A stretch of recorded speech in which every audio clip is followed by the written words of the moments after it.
My husband said he didn't want to deal with a disabled person after I got into an accident. He packed his things and left for a younger mistress while I was learning to walk again. After what I did, he texted me saying he regrets it. 6 months ago, I got into a car accident. Some drunk idiot ran a red light and T-boned my car. I don't remember much about the accident itself, just the rain, headlights, and then waking up in the hospital. Multiple fractures in my right leg, messed up right arm, the works. Doctors said I'd need months of physical therapy, and they weren't sure about full recovery of my right hand. My husband Roman seemed okay at first. He visited daily for the first week, brought me those $5 grocery store flowers I always liked better than fancy bouquets, sat with me while doctors explained treatment plans. But looking back, I should have noticed something was off. He'd always leave the room during physical therapy, would get important calls whenever the doctors started discussing long-term recovery plans. The changes were subtle at first. His visits got shorter. He'd show up later, leave earlier, always on his phone. I figured he was just stressed. We both were. Then one day, while I was struggling to grip a stress ball during PT, try picking up a damn pencil when your fingers won't cooperate. It's frustrating as hell. I heard him mutter under his breath, "I didn't sign up to deal with a disabled person." I thought I'd misheard. Asked him to repeat it. Instead of denying it or apologizing, he just snapped. Said he couldn't do this anymore. That this wasn't the life he wanted. That watching me struggle was too hard for him. Yeah, too hard for him. He packed up the few things he'd brought to the hospital that evening,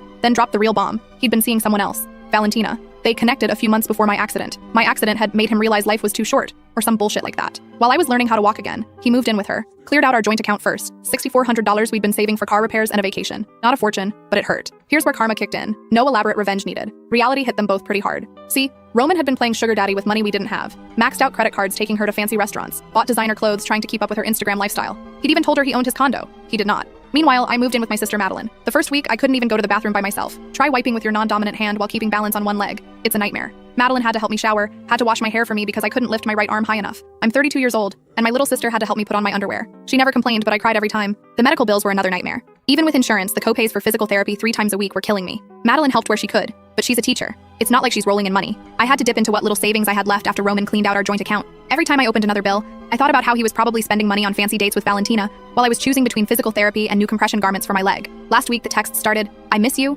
made a huge mistake. Can we talk? Vale doesn't understand me like you do." From mutual friends, I heard the real story. Valentina got tired of his temporary financial difficulties. Red, credit card debt catching up. They're fighting constantly because she wants to keep up appearances on social media, but he can't afford it anymore. His drinking has gotten worse. He's about to get evicted because he's 3 months behind on rent. Yesterday, he showed up at my sister's place, unshaven, same clothes he wore in his last Facebook post 2 weeks ago. Started crying about how sorry he was, how he'd made the biggest mistake of his life. I let him talk. Then I said, "You know what your biggest mistake was? The joint account. I've got all the bank statements showing you cleared it out. I've got screenshots of all your social media posts about your amazing new life dated from when I was still in the hospital." My lawyer says hi, by the way. The look on his face was priceless. See, I'd already filed for divorce, had everything documented. The account withdrawal, the affair timeline, everything. No dramatic revenge schemes needed. Just good old-fashioned paperwork. "You can keep the money from the joint account," I told him. "Consider it the price of showing me who you really are before we wasted any more time together." Then I shut the door in his face with my left hand, because that's the one that works better now. I just found out the drunk driver who hit me had excellent insurance. Settlement came through last week. It won't fix my hand, but it's enough to start fresh. Roman keeps texting. Says he's changed. Says Valentina was a mistake. Says he wants to make things right.